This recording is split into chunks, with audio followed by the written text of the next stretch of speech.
Good morning and welcome to Office Hours Saturday edition. I'm filling in this fine morning for Alexander Knight, who is traveling to Japan. We wish him well in his travels. Today we got Dave Troutman as our reader, and he's going to kick us off with our first question. Go ahead, Dave. Our first one comes from Berlin. It's Andre Dole asking, are there any statistics on how often the vertical test streams are viewed and how people like it? So I'm seeing some back-end notes here. What Andre is referring to is on Saturdays, we've been duplicating the show, but in a 9:16 format. And what this does, it allows a couple things. People that are viewing on mobile, they see a different stacked version of the show. For shorts, extraction, it's really helpful to be able to, because when you watch a short on YouTube, you could see that it's in that 9:16 format. So as we ramp up to this new 12 megabit enhanced media version, these are going to start to become more important, because if you go back and look at all of our shorts, they're a little low resolution looking. And so to me, I'm excited about this, to see this higher resolution, better picture quality. Eventually, maybe Zoom will get to 4K and this will be a 4K stream. I believe, I'm not looking at chat right now, but I believe in chat, chat has put up the links. He says in the notes here that it's an unlisted stream. There's about 5 to 6 people on average, 29 people max. So something to keep in mind, because you can learn from this. And there's some templates. I don't know how much they want to share with the rest of the group, but these are templates that they have made for vmix. So this is a vmix show. It's two separate instances. One show is cutting us in the regular 16:9 that you're seeing right now. So today is a vmix show. And that's one of the great things about this this group, is that we're trying different methods. We've got Ecamm, we've got Mimo Live, we've got our office hours infrastructure in Detroit that's utilizing a Blackmagic system, and we're looking to try even more with hopefully ROS, and then back to VisVector as well. So it's really cool to see all these different outputs, because what does that hardware press look like when we go all the way up to 4K 60, which some of the panelists, I'm going to start to put a note in the back to start to get ready for 1080p 60. Yesterday in my stream, I noticed that my hardware wasn't beefy enough to do some of the super sources. So my Zoom output actually dropped all the way down to 360p, because I could, my computer was at 99%. So you have to start thinking about these things as you want more resolution. It's be careful what you ask for, because you just might get it, and getting it might involve some upgrades. So I'm excited about this new resolution and this new just better look that we're going to be achieving here. So stay tuned over the next few weeks as we ramp up. 3/23 is the official launch date coming out of Zoom, where anybody on the web will be able to just add this $25 package. And what that means, you'll be able to get 1080p 60 at 12 megabit if your hardware supports it. And Paul was one of the first to get 1080p. He was the first in our office hours crowd, and he was just using a basic Insta360 link and a basic Mac Mini, and he was able to get the job done. And here I am with all this thousands of dollars of horsepower, and I can't even do what Paul could do. Let's go ahead and jump to the next question. Sure. This next one is from Ptolemy, California, from Chuck Hodges, and it's a QR code question. From schools to companies, Anthropic has been officially banned for use by anyone who has connections to U.S. government or money and data. OpenAI has same redlines. If Claude gets banned too, is Grok World a real alternative yet, or as only major AI left standing? Go ahead, Paul. Yeah, that's not entirely correct, because contrary to being banned, OpenAI actually leaped into the fray right after the ban was announced and cut a deal with the Pentagon to take the limits off. No holds barred. They're complying with the Pentagon's dictates. Killer robots, the whole 9 yards, Terminator. That's basically the vision. And as far as Grok, I don't know. Grok is pretty powerful. I know they just came out with a 5.0 beta. I haven't really tried it. I think it's the 4.2 is pretty decent. So let's see where this goes. It's pretty crazy that all the limits are off the, they've taken the gloves off. Go So ahead, we'll see. Nigel. Yeah. So I think, every week this is going to churn and be completely different again. So which makes planning hard.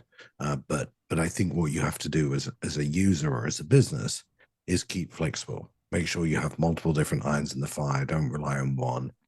I think the CEO of Anthropic somewhat encouraged what happened to them. And by the way, that's Claude as well, by forgetting he was talking to a wider audience when he was talking to his internal team. He has since backtracked rather fast on that and has some mending to do. But I think two or three things should be pretty clear to us. This is changing, as I said, every week. You've got to keep flexible, and you've got to be very sensitive to what you reveal. And, the interfaces of those of us who've been playing with Claudebot, have done it on a separate Mac Mini, created separate accounts. Before you give it access to everything, just remember what it does today may not be what it does tomorrow. And Dave? Well, I'm a little surprised that anyone would officially ban anyone who uses Anthropic's AI from using it just because they have government money or data from the government. I mean, everybody gets data from the government in one form or another. I think what it is they're banned from applying to the military for any future bidding on projects. But as Nigel has said, if they make all the right noises and they give themselves some room, maybe they'll get put back on the contractor list. And as someone who has done defense contract work, you sit with the specifications, you negotiate what you can do for them, and then they like you. If they don't like you, then you're not on the list anymore. So that, I think, is more of what's going on. They're not asking people to stop using Anthropic. They're just suggesting that anyone in government shouldn't be relying on it. Go ahead, Nigel. Well, they're a bit more specific about that. So Anthropic said to the Department of War that you may not use its engines for any war activities. You could use them for planning, but not for activities, which they said, I don't know how the difference is. They said, well, if you want to know the difference, if you've got any questions, come back to us and we'll allow it on individual things. And they went, that's not how war works. When we're about to make a decision, we're not going to wait for 3 hours while somebody in Anthropic in the legal department decides whether it's. So I think they got themselves a bit in a mess, but the basic principle, I think, still applies. Keep yourself flexible. All right, next question. This one's from Noonan, Georgia. Tony Mobley is asking, what are some safe measures you can put in for a public invite for a Zoom meeting? Go ahead, Paul. Yeah, the best way is to have you have to be registered with Zoom. So the way office hours works, to my understanding, is that if you have a Zoom account, you're good to go. The other way would be to have a password, but people don't handle passwords very well sometimes. So I think just having a Zoom registration works pretty well. Nice. Yeah, the way that Paul just described, having a registration will have it to where people have to use that link. One of the most secure ways that I've seen is what the Tony Robbins folks of the world use, and that's Audio, which was created by our friends here, Grant Whitehead out of Australia, and Blue, thanks to the efforts here of office hours. It's great when you see companies formed. And what this does is it creates a unique registration. So not only do they lock it down to where you can't join again. So say, for instance, it's a high ticket $500 event and you don't want a bunch of people using that and sharing it with their friends. The way Avio does is it's unique. So if they do forward it and that person clicks, the registration is like a scrambled URL and they won't be able to gain access. It's a bummer in some ways because some of us, when we're watching these Tony Robbins types of events, we want to have our iPad and we want to have our desktop machine and we want to wander around. So it does upset a few people in that regard, but it does protect the folks that are putting on these events where it's costing them, thousands of dollars because of all the gear and all the equipment and 5-day event. And there's a lot that goes on behind the scenes. As a lot of us know, for some of these events, we're dealing with LED walls and electricity or renting things, and you get crew staffed up. I mean, Tony Robbins, he does breakout rooms. So just managing breakout rooms is a staff intensive process. All right, let's go to the next question. The next one's from St. Paul, Minnesota. From Tommy Chance is asking, it took over 10 hours last night to upload a 4-minute video, HVEC H265, to YouTube. It struggled to get 100 kilobit upload. Any reason why? Go ahead, Paul. I would, Tommy, I'd check with your ISP. You're using HEVC, that's H.265, and it may be that your ISP has detected a lot of bandwidth usage. They may be throttling you. It's just a guess. Yeah, Tommy, I'd be interested to see what your speedtest.net show up with. And also there's a different one that I started using more to figure out jitter and anything else that might be on the line. So from the same computer that you're using, try going to speed.cloudflare.net and see what kind of results you're getting, not just from speedtest.net, but from the Cloudflare speed test as well, because there's a lot more dynamics that show up as far as jitter and where your route is traveling to. So it could be unique to that day, and that it had to take a different route because one of the normal routes was down. So I'd be interested in hearing if you follow up on this question, especially if you could use the same computer, run speed test on one, and then go over to another machine and try it on that machine too. It could be something like your NIC negotiated at a lower rate, maybe even some kind of handshake thing, or it could be a bad cable. So I would try on a second machine if you have a laptop or an iPad or anything else that you can connect, and hardwired, of course, not Wi-Fi. Paul. Yeah, Tommy, check with YouTube to also check and ask them the keywords to ask YouTubers or ingest server. Ask them what their ingest server is doing with your upload. See what they say.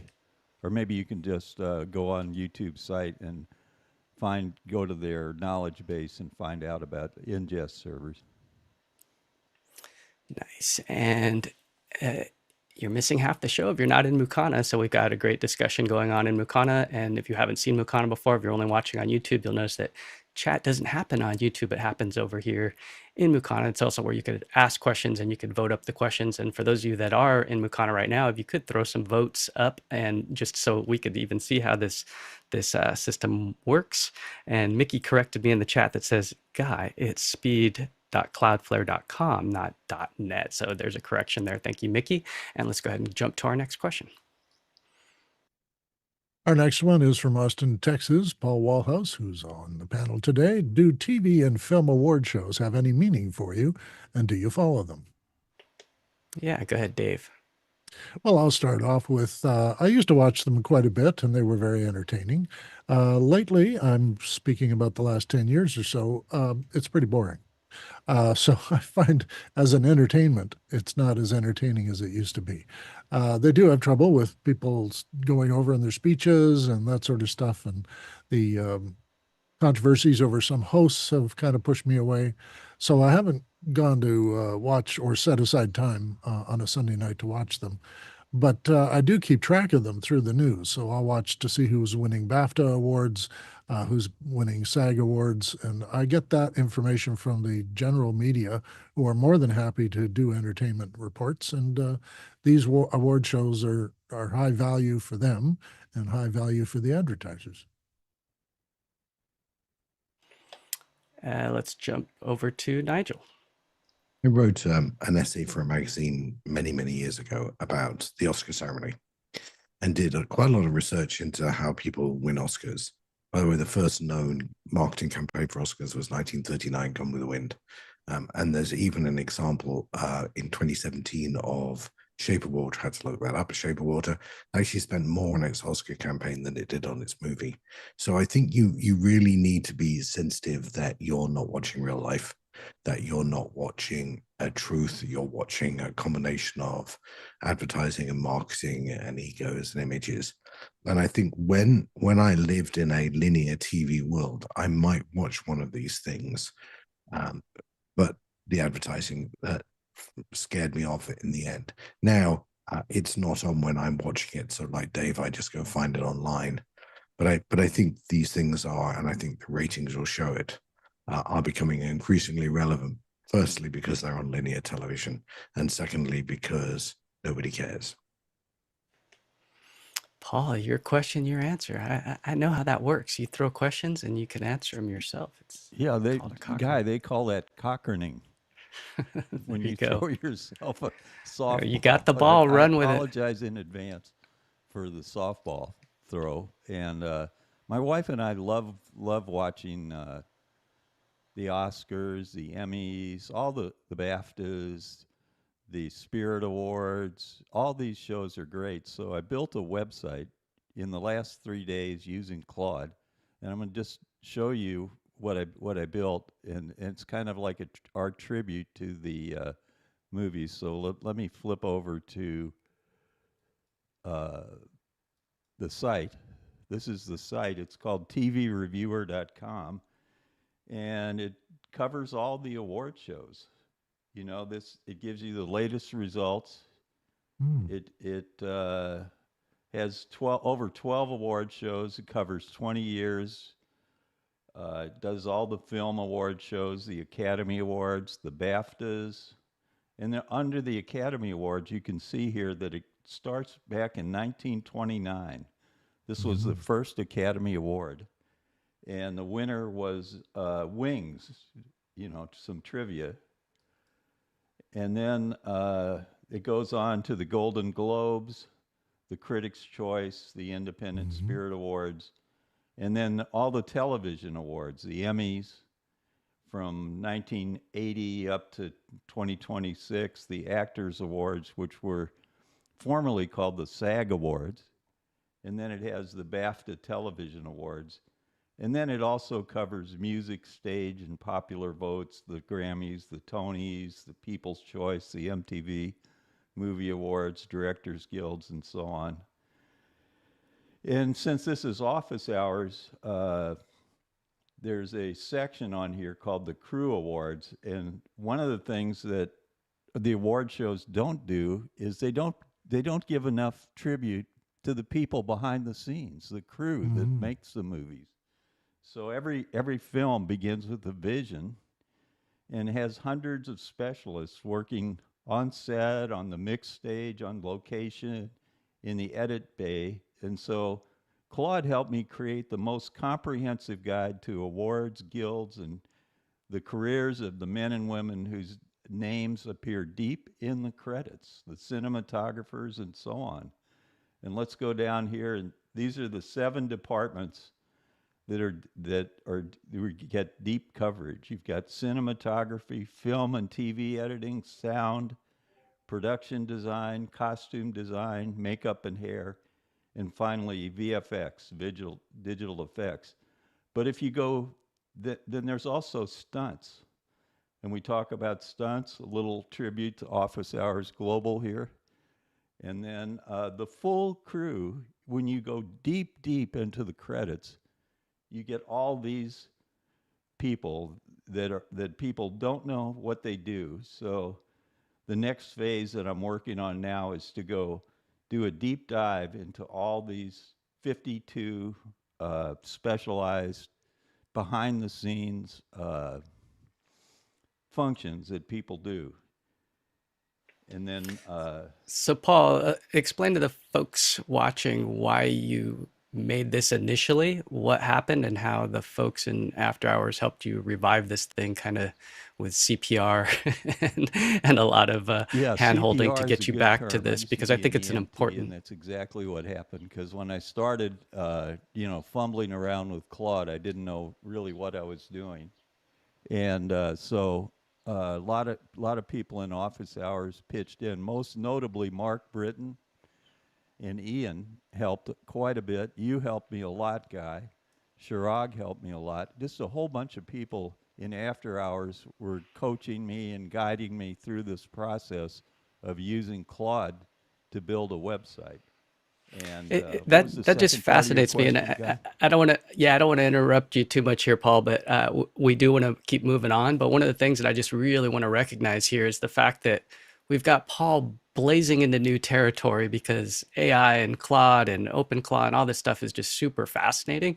But it's cool when the community rallies around somebody who doesn't understand the technology. I'm included. Chirig and Chris Sabato are way ahead of me, and I'm learning. But having that little water cooler discussion that may unlock something, and Paul's just watching him pull these pages out. I mean, tens of thousands of pages, and revive them because his website was hacked years ago, and be able to bring this stuff back online with the help of AI that just goes and works. I mean, I was watching last night as his code was flying by, and it's just amazing for $20 a month to have code just generate itself and revive something with the help of an unlock from the community. So for those of you who haven't been jumping in after hours, I really invite you guys to go in there and pay attention. Hopefully Chris Sabato comes back with another part 2 of his class. If you haven't seen that, Chris put a link in the Discord that lets you rewatch that show that happened last Sunday. So we had our first lab on Claude, and it gives you some of those basics such as directory structures and GitHub and some of the differences. I'm building some stuff that's fascinating with Microsoft just released their MCP 1.0 last 2 days ago, so Thursday, and I asked Claude to look at the Git, and it started giving me all kinds of ideas. So it's fascinating to watch where the world's going with all these authentications and ability to translate OSC from HTTPS and control an ATEM via voice. So there's so much stuff that you can do with this, but it just starts with playing with it and seeing what the capabilities are. Let's jump over to the next question. This one's from Dallas, Texas. It's Martin E. Reagan the third, and he's challenging me here. Is this latency slow fiber? Latency 33.8 milliseconds, 40.1 milliseconds, 45.1 milliseconds. With jitter at 32.5 milliseconds and 85.7 milliseconds and 40.9 milliseconds, packet loss at 0. So again, is that slow fiber? That's a great question. I am not the expert on this. I'm tempted to pull mine up, but it'll show my IP address. I just ran the scan, and I don't know exactly how to compare these side by side without going down the line. Maybe somebody in chat will help us with this question to see. Let me jump over real quick to see if anybody else is chatting about this. Latency is typically a measure of distance, not speed, is what John Wallace says. Mickey McAchore says, these are quite bad, even for DSL. Are you on Wi-Fi? So a couple things, if you could answer those questions. Martin, are you on Wi-Fi, or are you, is that true fiber? And who's your provider, and how many hops are you getting?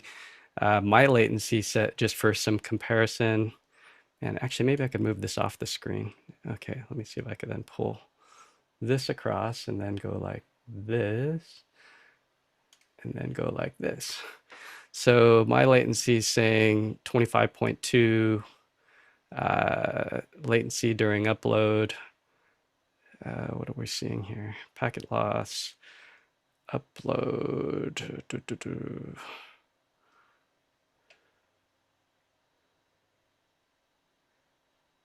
50 megabit. I want to jump over to the other side, but it's going to show partial IP address. Let's see. Yeah, we're going too far. So basically, from the numbers that you've provided, I think you're a little low compared to what a proper system would be. So let's jump to the next question. Well, I was going to jump in myself, actually. Oh, go ahead, Dave. Yeah, my numbers are usually down around the 10 and 20 millisecond area. And I use a source for that test that's more than 1,000 kilometers away. So I have in the next province of a service that I check in with, and I can get pretty fast speeds on my fiber.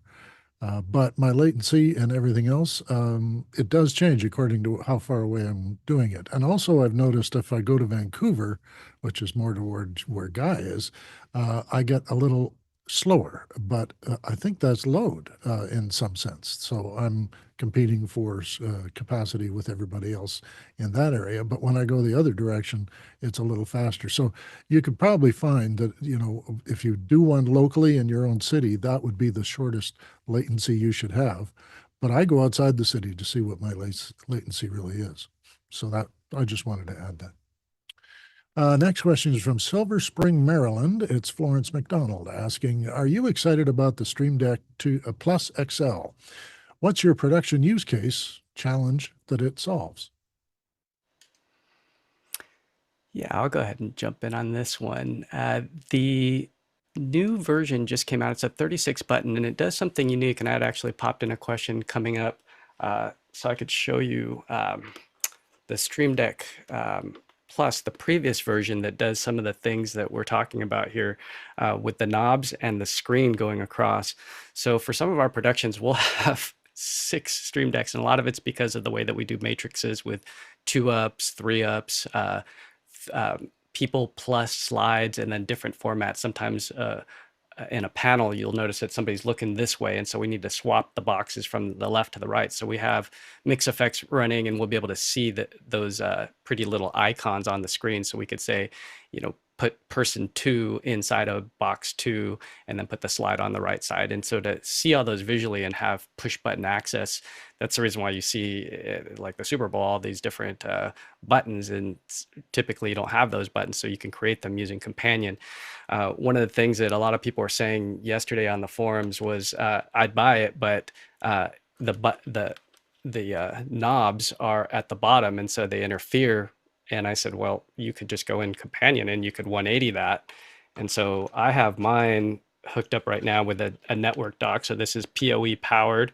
So it's on the network. So this machine's not even in this room. It's in another room down the hall.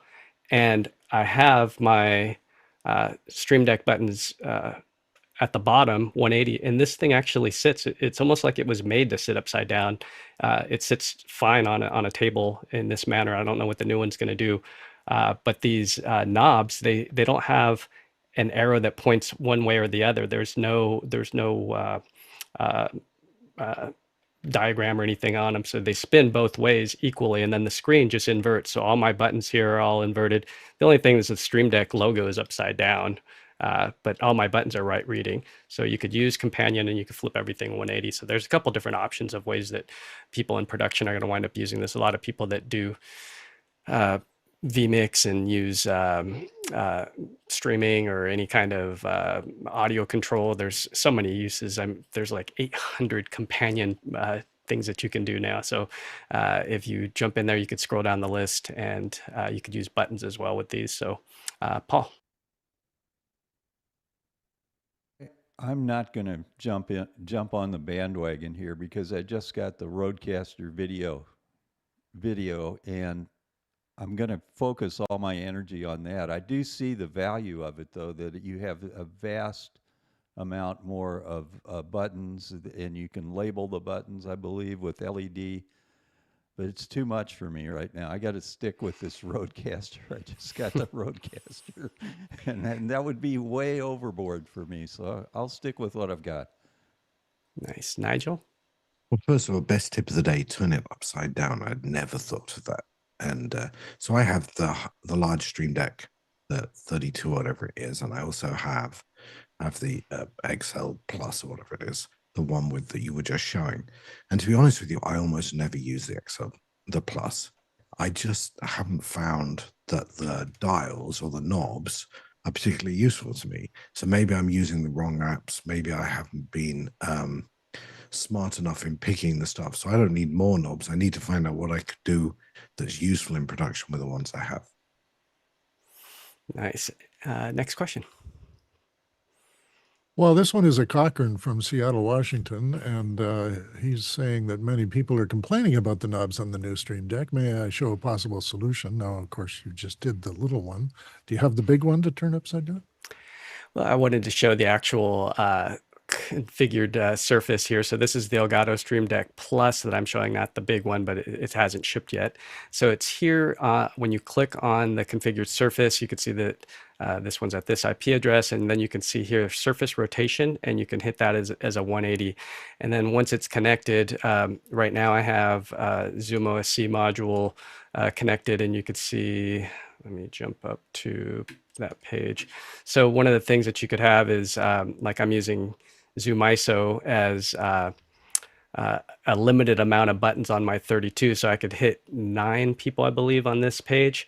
And with the new one, I'll be able to include way more people. So what this means is when my Zoom ISO joins a meeting, I have access to hit not just these 8, but if I have other configurations where I want to send people out NDI or a multi-view out somewhere else, I could configure that and start and stop the engine, enable outputs, apply outputs, all that stuff. So really cool what you can do with the new version if you have a need, because I was, definitely running out of buttons for just Zoom ISO. So cool tip is flip that thing upside down and use Companion, and you may find that thing at $350. It's a little on the pricey side, but if you've been using the other ones, you've already kind of paid the price, and maybe you could help somebody else get into the ecosystem and give them your old one.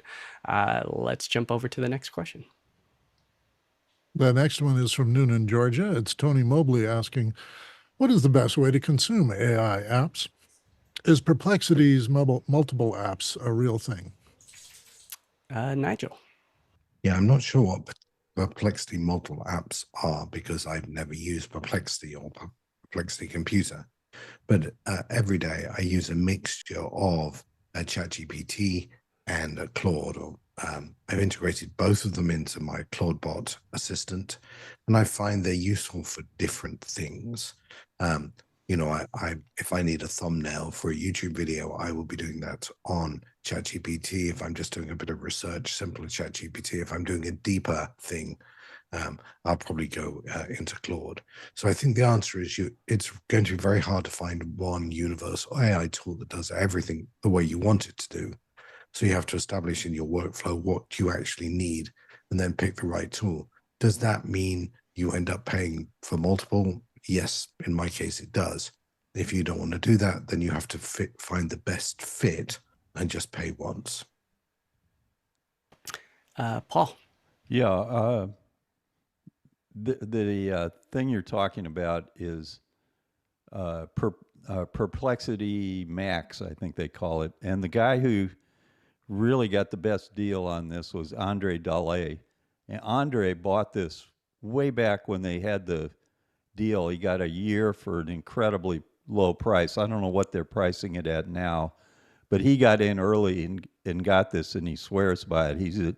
He's in after hours all the time, so you can talk to him about it.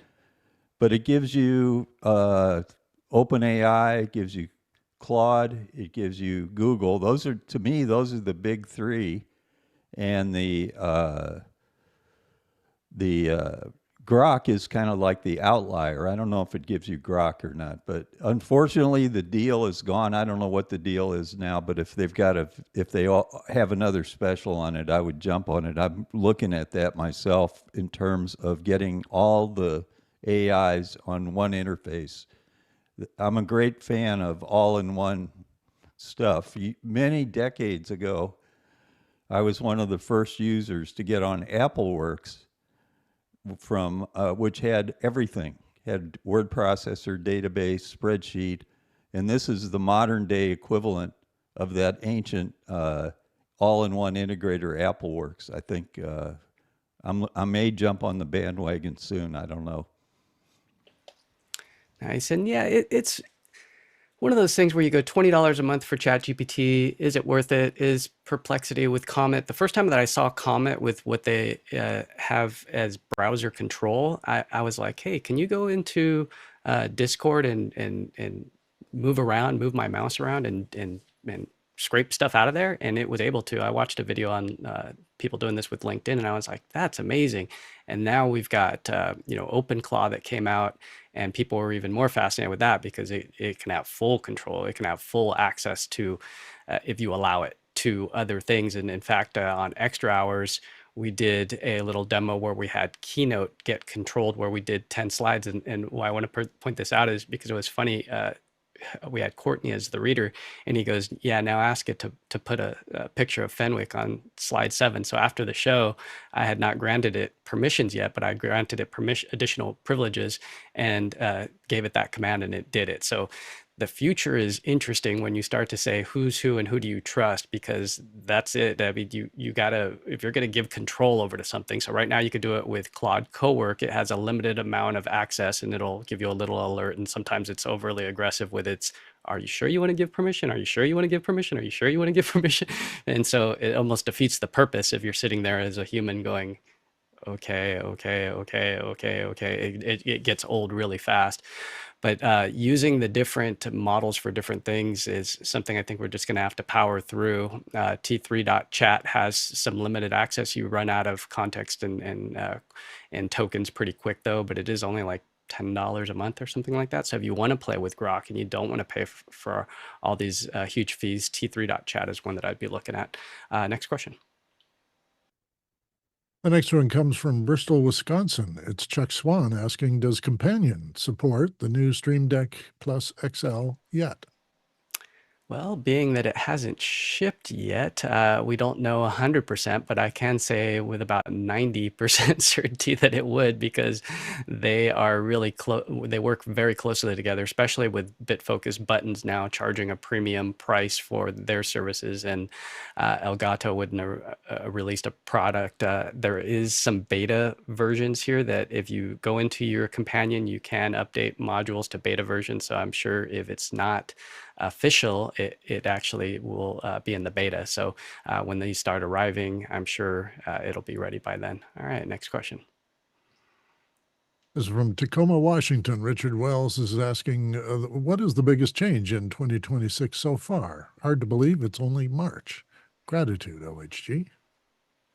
I'm going to say the biggest change has been just this advent of Claude and OpenClaw. Nothing have we ever seen shoot up to this many GitHub stars for a product. And just because I'm so in tune with it and so deep into it, I get it.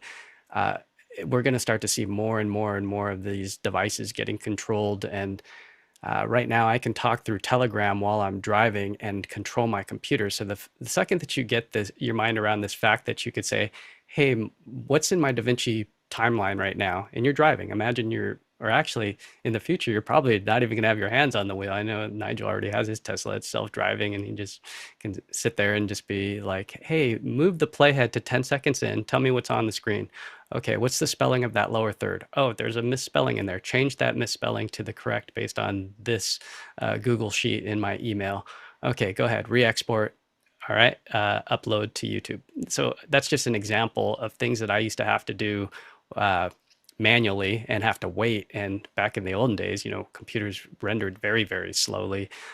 Depending on the project and depending on the quality of your footage, they still can take a long time. But just imagine being able to intercept footage, let's say, for instance, into a Dropbox or something like that, and then have proxies created. So things that you used to have a person manually waiting, and now you start to create these things using OpenClaw or using whatever the next Perplexity Comet or Cowork.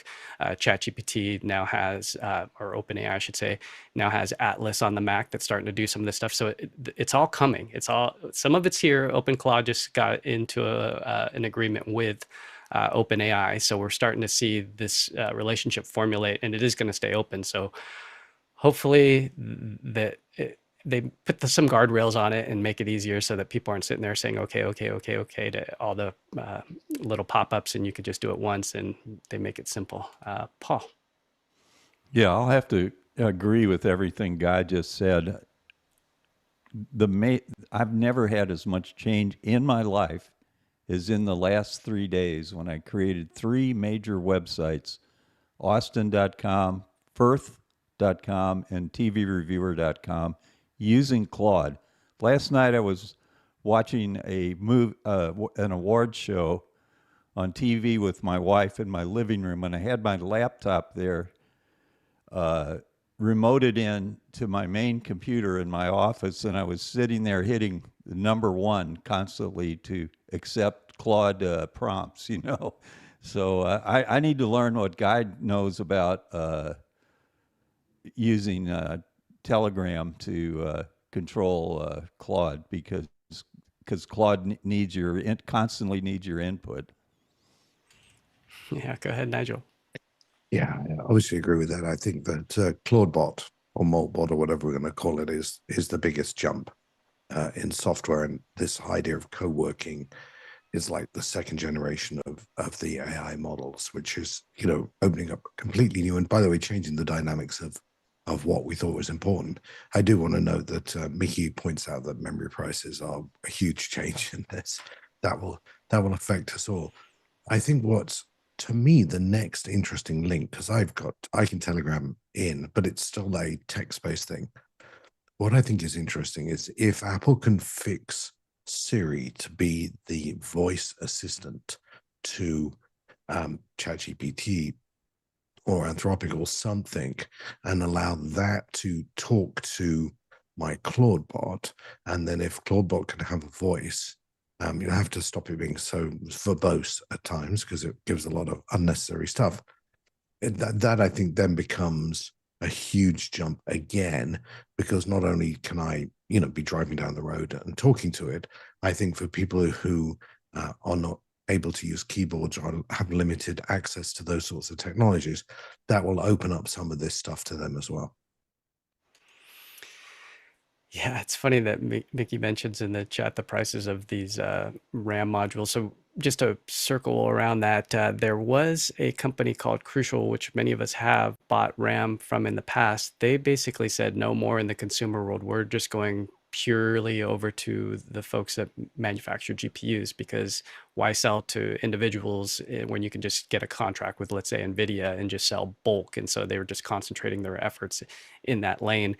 One of the other interesting things that's come up in 2026 is Elon Musk just filed with the FTC this ability to launch these data centers into outer space, which stay on one side of the Earth's circumference, the bright side with the sun, and gather all this energy, and they process these calls. So if you're making a chat GPT or one of these other LLM calls, it's going to go up to outer space, get processed. The inference is going to be done up in space in the future. And this isn't far away. We're talking in the next 5 years that there's going to be tens of thousands of these data centers roaming the Earth, because the land's expensive, the cooling's expensive. So you have the dark side of the moon, which is a great album if you haven't heard it, but it's also cold on the dark side. And the cooling, which is here on Earth, we have to use water, and it's a big issue with buying land and all the environmental stuff. So I'm excited to see what all this means for us in 2026, 2027 as we go forward, and what the prices will do as things get out of control, because there is a limited capacity of RAM and manufacturers that can actually kick that stuff out. Let's go to the next question. Next question comes from Vancouver, BC. It's James Haldane asking, how busy is everyone? 2 of the local universities have a hold on equipment purchases due to a challenging fiscal year. Some people in film are busy, others are not. Next quarter seems very slow. Go ahead, Paul. Okay, I don't think I'm going to have a slow quarter. Whoa. Because as all Paul, of you your know, audio level just dropped so dramatically we can barely hear you. Barely make you out. Where are you, yeah, Mickey? we'll come back to you. Go ahead and All right, Mickey's fixing it now. Come back Mickey's to me, okay? fixing it. All right. All So, right. James, it all depends on what industry you're in. Like the RAM guys, they can't keep up, you know? So in our industry, in the video production industry, it depends on if the gigs were booked months ago. Because yeah, everybody we're starting to see is jockeying around going, what's the budget look like? What's going to happen? Is automation occurring? Some of the stuff that I was hearing at one of the larger healthcare providers locally was a lot of the LLMs, they've been brought in an expert that was training the managers. And I was just blown away by how bright the future is. There's a lot of automation that's going to occur that actually accelerate things. So we're going to see some people get super busy that know how to, what I call, orchestrate AI, and then we're going to see some jobs go away. But I'm hopeful that in our industry, in the video production industry, that things get better, get faster, and more efficient, as we're seeing with some of the open claw type things that I was demonstrating, where it can take control of your mouse and actually move, let's say, DaVinci Resolve around. So imagine if you're an editor and now you get more efficient, so you can get more projects done faster. Does that make you busier? Does that make work that would have never been done before, projects that open up? Because there's things in Paul's example, there's things that have been tabled or shelved, and I had a couple projects like that as well that were just too many man hours to do. But once you throw the automation in there, all of a sudden they're feasible. So I'm excited as people start to see these things come online, where projects that they would have never done before are now going to gain additional eyeballs and come back to the table. Dave. I've seen this in institutions before. When the interest rate of things goes up, some of their debts come due and they have to hold back on spending. So it may be just a financial thing rather than a work thing. If you find in a production that the costs are going to get out of control, you stop the production or stop planning for it, and then you wait until the finances are in place. So I think it's going to be a challenging fiscal year for everybody. Lots of things are in flux, and a lot of global money is having trouble finding investment. So we're going to have to see what goes on. But this has happened before, actually, in the 70s and 90s, where the interest rates for loans and things got so big that nobody could roll anything over, and so they didn't want to plan any future things. And I personally was part of that at a university, where they just said, we're not going to fund your next year any larger than this year, and that was okay. But holding on equipment purchases happens every once in a while when they find that they're having to take out loans that are too expensive just to upgrade their stuff. Yeah, and depending on the equipment, there is hardware versus, the ability to move things into the cloud. So I'm wondering what the hardware was. If we're talking about infrastructure that you need, like a projector and a screen, that's one thing. Can we hold off and utilize the existing stuff, or can we capitalize it over months and see what that looks like with different compute? Let's say, for instance, where you can just move it up to the cloud instead of buying new servers. Now is an interesting time to be having to buy GPUs or RAM or any of that stuff. So if it were me, I would be slamming the brakes on things to wait and see what happens, because things might come back down, but without the proper analysis, that might be hopeful and it might go up. So you really need to look at what it is that exactly that the needs are, and if it's possible to move it over to a third party. So there's all kinds of options. It just, again, depends on what it is that you're doing. Paul. Yeah, can you guys hear me okay now? No, you're still too low. Let's go to the next Still question. Too low, okay. All right. The next one's from Noonan, Georgia. It's for Tony Mobley. 36 dB. He's asking, what is the best option for me as a VPN user for conversations with Tony Mosley? I was using ExpressVPN and need to make a change. I'm questioning why you need a VPN, Tony. I'm going to look in the chat and see what Mickey says. You might be mixing up a proper VPN used for operational access to a remote network versus a public VPN service used for privacy purposes. So yeah, I'm curious as to what the exact use case is, if you're just using it for, as Mickey was saying, for privacy, or the ability for people to come in and control your devices. Let us know in the chat what it is that you want to do exactly. So if you're using it for privacy, or if you're using it for other people to come in, and we'll explore those options. So let's go to the next question. From Greenville, Illinois, Kenny Hampton is asking, with all of the AI code being written by users, how do you detect when an AI model is making incorrect decisions? Is it trial and error, or is there a method you use? Yeah, that's a good question. So when you look at what OpenAI did, we'll call it the original. No, I'm not going to go. Yeah, okay, I'll go there. So there's an article in the New York Times called "The Original Sin," and some of these LLMs scrape things that they shouldn't have scraped, and there's legal stuff going on. But one of the ones that was legit was the ability for Microsoft, who owns Git, where all these coders put their code, that was fed into OpenAI. So they have an agreement. So this is legit code written by humans, and the AI has just gotten so much sharper and so much better. So real folks like Claude, the inventor of Claude, use now these algorithms to in LLMs to write the actual apps. It's crazy that it's coming full circle to where the things are writing themselves because it's gotten so good because of Reddit, because of problem solved. It's learned over time, and it's interesting to watch. So I would say sometimes, depending on how you planned out, it can make mistakes that a human will see. Like sometimes I know more about the video production industry and how things might translate, like NDI versus SDI. It's pretty smart in some regards, but sometimes I got to remind it and it'll say, oh, you're absolutely right. And then it goes back and it says, okay, that's a better way. Do you want to use SRT? Do you want to use like, okay, there's going to be more latency. So it doesn't think about some of these things. So I have to remind it like, hey, SRT, it's going to create too much of a lag in between here and there for my multi-view. Can we use GStreamer instead, or Oven Media? Or, give me some options. But to watch it then take off and go build out GStreamer and go build out these other downloadable Linux GitHubs and launch and open up ports, it just blows my mind. Or it'll actually say, hey, I'm having trouble connecting. And then I do have to remind it sometimes like, hey, is there a firewall? And it's like, yes, there is a firewall. And then I have to go open up the firewall because, again, humans can think like that. They could say, okay, why isn't this working? And even though it doesn't get it, you as a human sometimes have to understand. And so it's not perfect, but man, is it fast when you can get it going on the right project. Nigel. Yeah, like any programming, you have to have a proper test regime. So I've been using Cowork and Claude to help me write an application I need for something.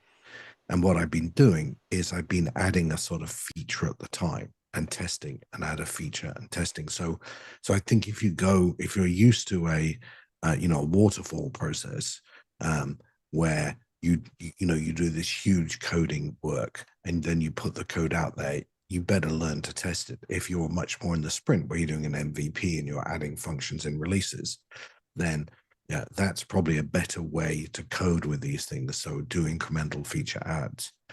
I'd also tell you that at some point we will have these tools checking the work of other tools, and that won't be a bad thing either. Yeah, one of the things that fascinated me was this guy, Alex Finn. He bought a couple $10,000 Macs, just full on maxed out to the most you can imagine. And if you go through his YouTube channel, you'll find this video and where he's created this, what he calls the board of directors. So Henry is right below him. So he's the CEO. Then he's got Henry, who's an AI agent, and it commands all these other agents. And he asked it to make a diagram. So when they go meet around the water cooler or when they have formal meetings, these are agents meeting with each other and coming up with plans. And it has a log of everything they talked about. So my friend Chirig, he was telling me this morning that he did the same thing, and he was looking at the log and the agents were arguing. Like they were arguing. Just like you have agents arguing over the plan and who's going to do what work.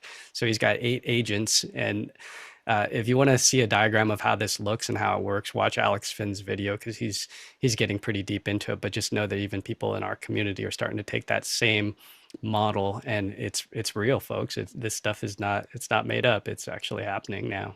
Next I've question. been in those meetings where that sort of argument is happening. I can't imagine the AI doing the same thing, but hey, the future is coming.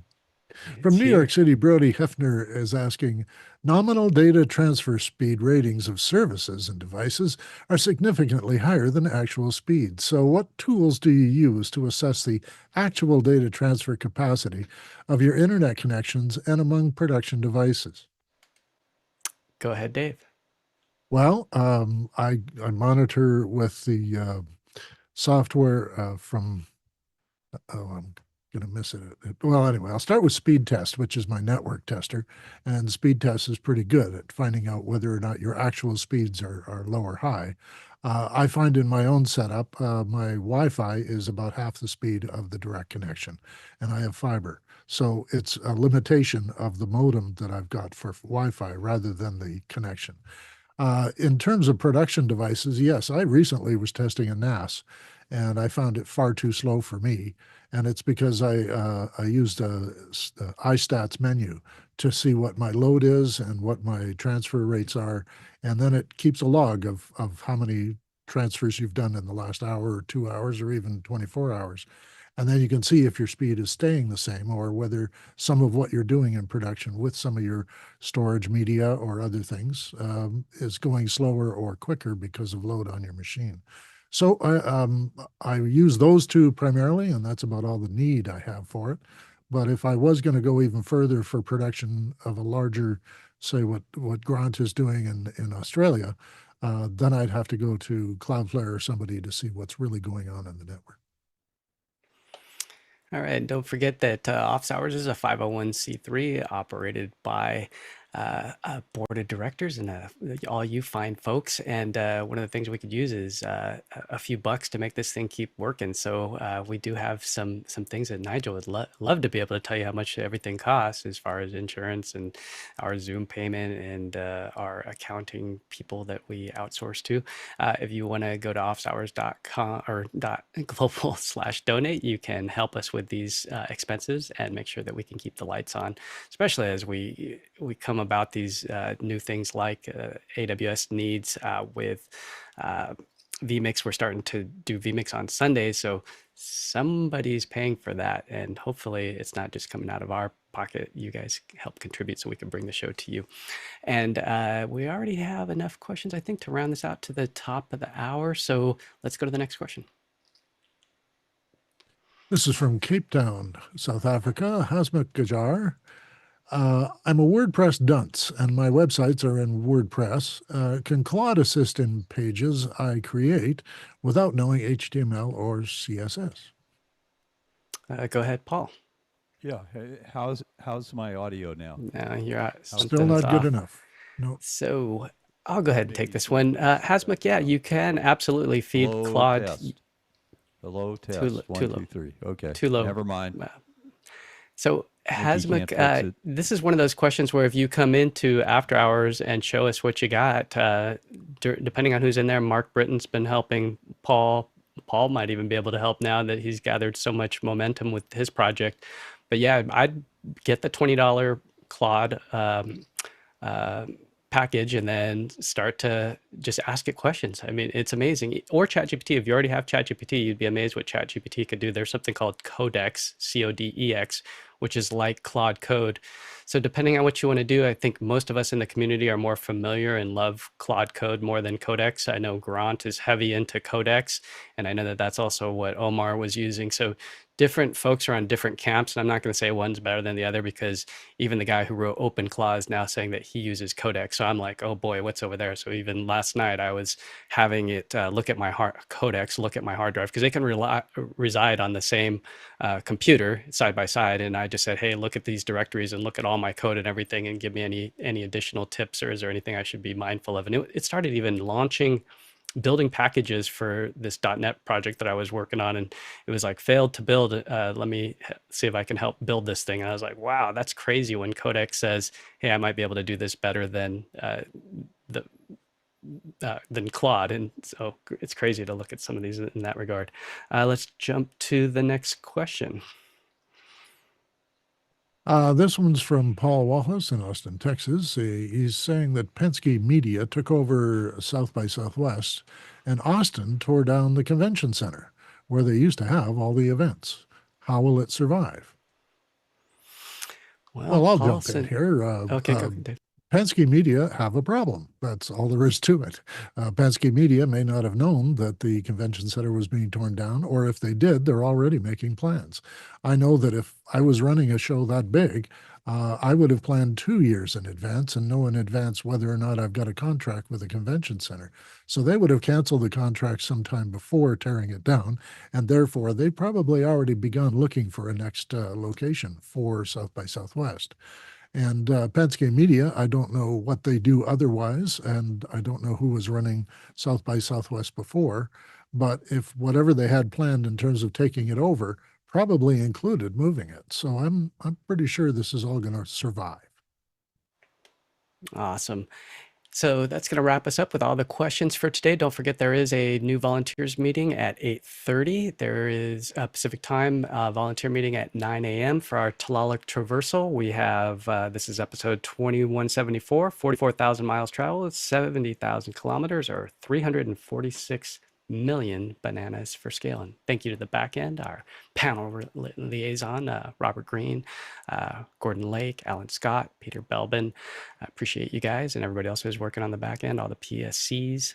Enjoy the rest of your Saturday. Oh, don't forget Swell Sessions Airship today. So there will be some Zoom rooms connecting so you can see all of the different camera shots. I'd advise you to tune in because it's super cool to see what Rocket is doing in the Bay Area with all of these cameras and a show caller that will be operating an ATEM from afar. So tune in and watch it live and learn a few things. All right, catch you guys later.